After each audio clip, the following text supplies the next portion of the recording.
last lecture, we studied about the types of solids and classification of crystalline solid. Today, we have to study about crystal structure and crystal system. आता हे crystal structure पाहण्या अगोदर आपल्याला वेगवेगळ्या terms ह्या माहीत पाहिजेत.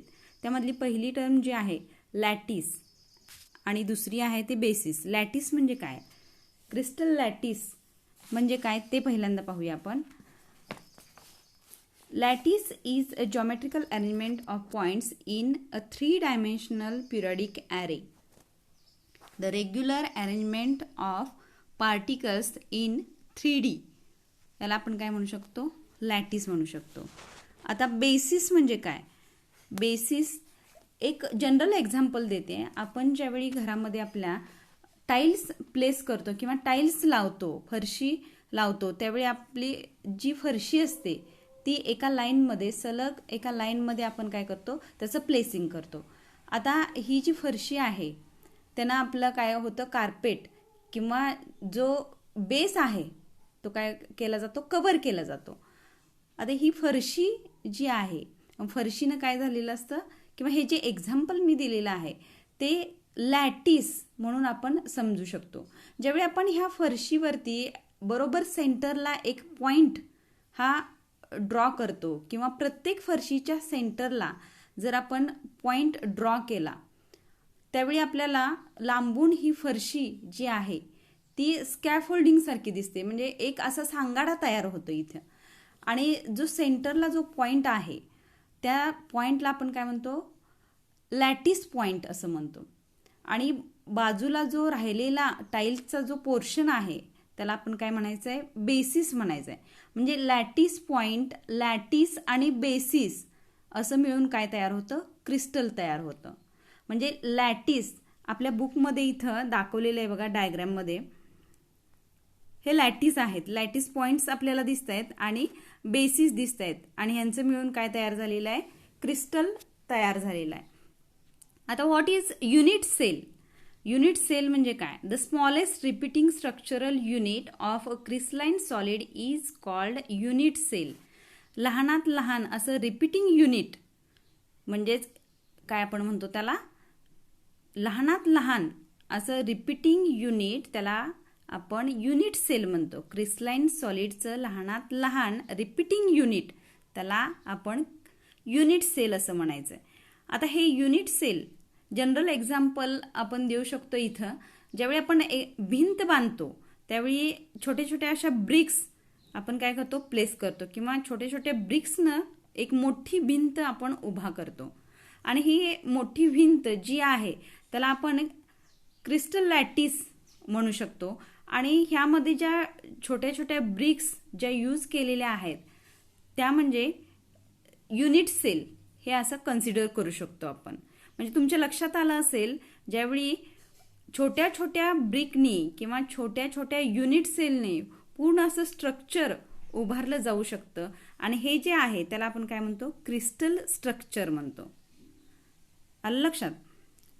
Then next point, आता हे क्रिस्टल स्ट्रक्चर जे आहे, युनिट सेलचे पॅरामीटर्स जे आहेत ते बघूया. The dimensions of unit cell along the 3 axes are denoted by the symbols A, B and C.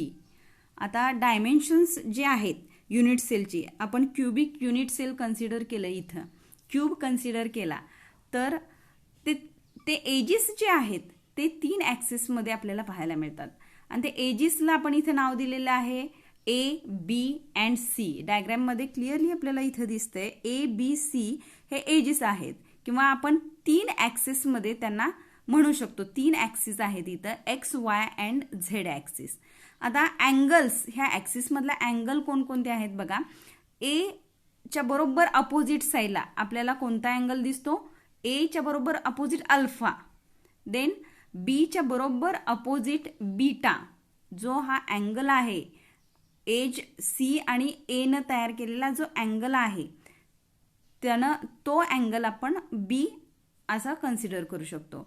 आणि राहिलेला जो अँगल आहे तो गॅमा आहे. म्हणजे इथं एजेस जे आहेत ते आपण ह्या क्यूबची A, B, C he consider केलेली आहेत आणि जे अँगल्स आहेत ते अल्फा, बीटा, गॅमा. लक्षात ठेवण्यासाठी फार सोपं आहे.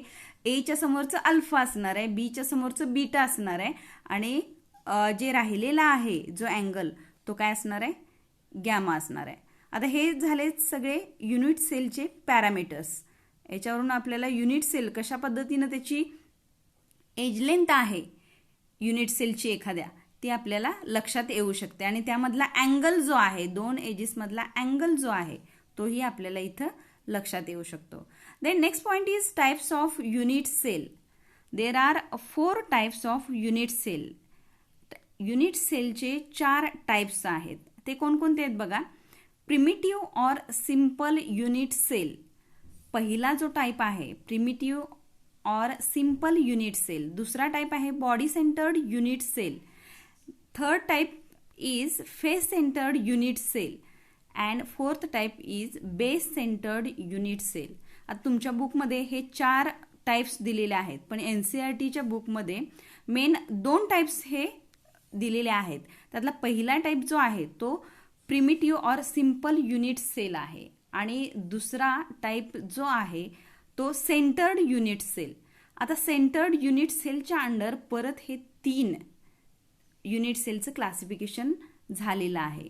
म्हणजे पहिला primitive or simple unit cell, second जो आहे सेंटर्ड युनिट सेल. आता सेंटर्ड युनिट सेल हे का नाव दिलं असेल तर सेंटरला एक तिथं काय असतो, ॲटम असतो. आपण ॲटम हा स्पेरिकली कन्सिडर इथं करावा लागतो आपल्याला. देन इथं पहिला जो टाइप आहे तो पाहूया, primitive or simple unit cell.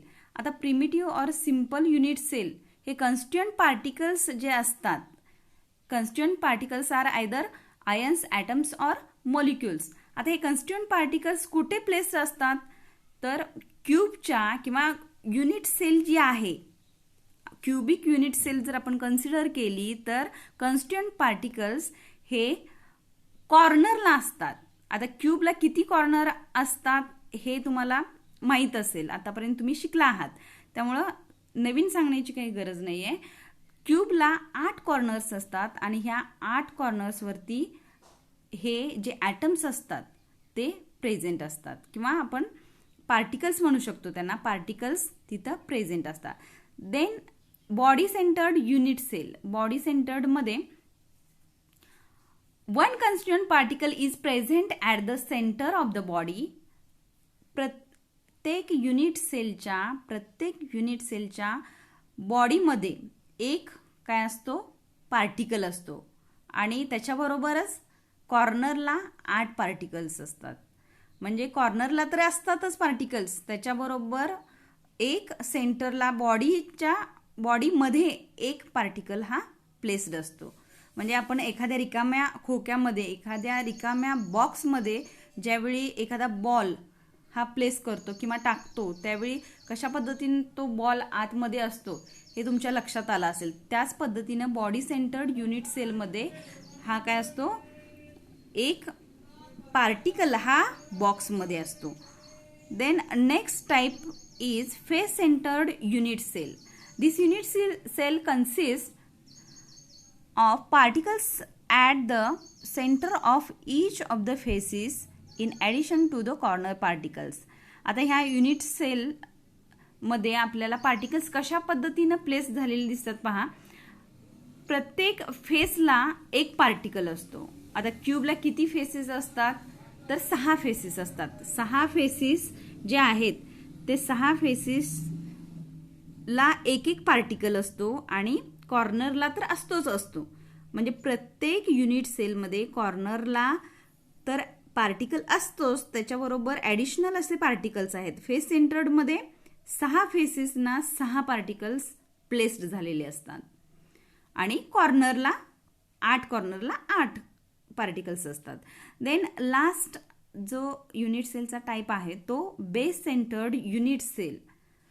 The unit cell consists of particles at the center of any two of its opposite faces in addition to the corner particles. म्हणजे कॉर्नरला तर पार्टिकल्स असतातच, त्याच्याबरोबर 8 कॉर्नरला 8 पार्टिकल्स असतात आणि त्याच्याबरोबर अपोजिट फेसेसला एक एक पार्टिकल असतो. म्हणजे अशा पद्धतीने इथं पार्टिकलचं आपण प्रत्येक युनिट सेलमध्ये किती पार्टिकल्स असतात हे पाहिले.